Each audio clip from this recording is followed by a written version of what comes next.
Me llamaban Cancerbero, el perro guardián del inframundo. Mi música era mi arma, mi voz era el eco de las verdades que nadie quería escuchar. Durante años, desnudé las injusticias, hablé de los males que muchos prefieren ignorar y construí un legado que me inmortalizó como uno de los raperos más auténticos que América Latina ha conocido. Pero como todo aquel que se atreve a gritar la verdad, mi vida terminó envuelta en una maraña de rumores, conspiraciones y dudas. ¿Me quitaron la vida para silenciarme? ¿O fui yo quien decidió enfrentar mis demonios y apagar mi propia voz? Hoy te contaré mi historia, y quizás al final tú decidas cuál es la verdad. Todo comenzó en Maracay, Venezuela, un 11 de marzo de 1988. Mi nombre real es Tirone José González Orama, pero el mundo me conocería como Cancerbero, un nombre que resonaría en la historia del rap y la música latinoamericana. Desde niño, mi vida estuvo marcada por pérdidas y desafíos que me moldearon de una manera que pocos podrían comprender. La tragedia tocó mi puerta temprano. La muerte de mi padre cuando tenía apenas 4 años dejó un vacío que jamás pude llenar. Esa pérdida fue el primer encuentro con el dolor profundo, con la idea de que la vida podía ser cruel e injusta. Crecí en un entorno difícil, en una Venezuela donde las oportunidades escaseaban y la realidad golpeaba fuerte. Las calles de Maracay no eran fáciles, estaban llenas de historias de pobreza, delincuencia y desesperanza. En este contexto, muchos se perdían, pero yo encontré algo que me permitió resistir. La música llegó como un salvavidas. Al principio fue una forma de escape, una manera de desconectarme de la dureza de mi realidad, pero con el tiempo se convirtió en algo más grande, un arma, una herramienta para enfrentar los demonios que el mundo me arrojaba. Fue allí, en medio del caos, donde encontré mi voz y mi propósito. Con cada rima que escribía, construía una fortaleza. Mi música no era solo un pasatiempo, era mi declaración de guerra contra las injusticias del mundo. Cada palabra que salía de mi boca era un grito en contra del sistema, una denuncia de la pobreza, la desigualdad y los males que devoraban a la sociedad. Sabía que estaba diciendo cosas que pocos se atrevían a expresar, pero eso solo alimentaba mi determinación. Mis letras eran balas que atravesaban el silencio, tocando temas que muchos preferían ignorar: la vida, la muerte, los demonios internos y el vacío existencial. Cuando lancé mi álbum Vida, quise mostrarle al mundo mi lado más vulnerable. Era una carta abierta al dolor, a las emociones humanas que todos llevamos dentro, pero pocos se atreven a enfrentar.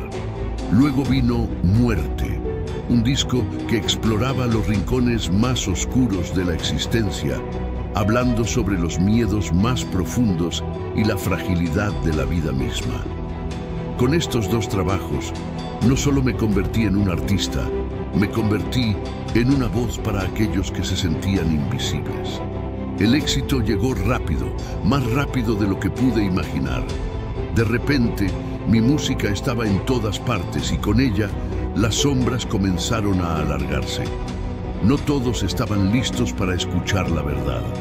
Empecé a notar que mis palabras no solo eran admiradas, sino también temidas. Algunas personas no querían que continuara hablando, que siguiera exponiendo las grietas de un sistema que prefería mantenerse en las sombras. Comencé a sentir ojos sobre mí, como si el precio de mi autenticidad fuera demasiado alto. Pero no tenía miedo. Al menos eso pensaba entonces. Ese 20 de enero de 2015, algo se sentía fuera de lugar, como si una nube oscura se hubiera instalado sobre mí. No era la primera vez que sentía la muerte cerca. Después de todo, había convivido con ella en mi mente, en mis letras, en mi vida entera. Pero esa noche, su presencia era más tangible. Estaba en el apartamento de mi amigo Carlos Molnar, alguien con quien compartía mucho más que una amistad. Era mi confidente, mi refugio en los momentos de tormenta, pero incluso los lazos más fuertes pueden tensarse. Lo que comenzó como una conversación escaló rápidamente. Gritos, discusiones, palabras que no deberían haberse dicho. Las emociones estaban fuera de control. Lo siguiente que el mundo supo fue que Carlos estaba muerto y yo caía desde el 10º piso de su edificio en Maracay.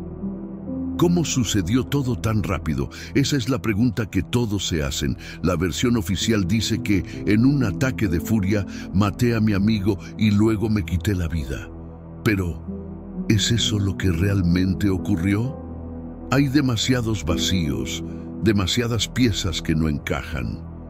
Mi caída fue repentina, tan rápida que ni siquiera quienes estaban cerca del lugar pudieron entender lo que sucedía.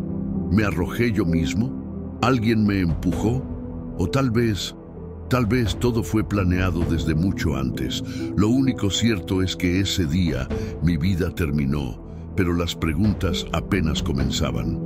La versión oficial fue clara. Tirone José González Orama, conocido como Cancerbero, asesinó a su amigo Carlos Molnar en un arranque de locura y luego se suicidó. Un caso cerrado para algunos, pero para muchos, incluido mi público, esa historia simplemente no cuadra. Había demasiados cabos sueltos, demasiadas inconsistencias. ¿Cómo es posible que nadie escuchara los gritos de la pelea? ¿Por qué mi caída fue tan rápida que ni siquiera hubo tiempo para que alguien interviniera? ¿Y qué hay de las voces que aseguran que alguien más estaba allí esa noche? Algunos creen que mi música me convirtió en un blanco. Había hablado demasiado, había desafiado a un sistema corrupto que no quería cambios. Mis letras denunciaban las injusticias, exponían las verdades que muchos preferían ocultar. ¿Es posible que alguien quisiera silenciarme para siempre? Hay quienes dicen que fui víctima de un complot, que mi muerte fue cuidadosamente diseñada para parecer un suicidio, para eliminarme sin levantar demasiadas sospechas. Otros piensan que simplemente sucumbí a mis propios demonios, que la presión, el dolor y la desesperanza fueron más fuertes que yo. Lo que nadie puede negar es que mi muerte dejó más preguntas que respuestas. ¿Quién se benefició de mi silencio? ¿Por qué la versión oficial parece más un guión apresurado que una investigación sólida? Tal vez nunca lo sepamos, o tal vez la verdad esté esperando en algún rincón oscuro, lista para salir a la luz cuando menos lo esperemos. Lo único seguro es que mi legado continúa, y mientras mi música siga viva, las preguntas seguirán resonando en los corazones de quienes aún buscan justicia. Hoy, mi música sigue viva, latiendo en los corazones de aquellos que se atreven a escucharla.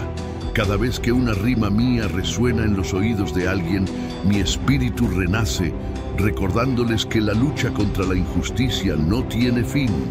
Mis palabras son más que letras.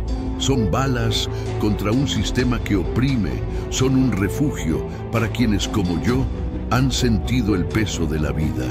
Quizás nunca sepamos con certeza qué ocurrió esa noche fatídica, pero mi muerte no define mi historia. Dejé una huella que trasciende el tiempo, un legado imborrable en el mundo del rap y en los corazones de quienes entienden que la verdad puede ser incómoda pero necesaria. Algunos insisten en que me quité la vida, incapaz de soportar mis propios demonios. Otros afirman que fui silenciado, víctima de un sistema que no toleraba mi voz. Pero, ¿qué importa lo que digan de mi muerte si mi vida sigue hablando más fuerte? La verdadera pregunta no es qué ocurrió esa noche, sino qué harás tú con lo que dejé atrás.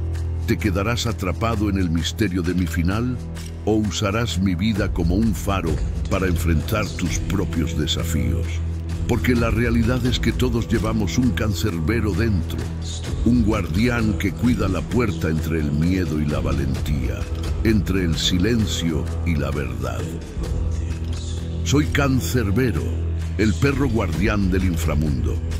Aunque mi voz se haya apagado, Mi mensaje sigue resonando en cada rincón donde alguien se atreve a escuchar.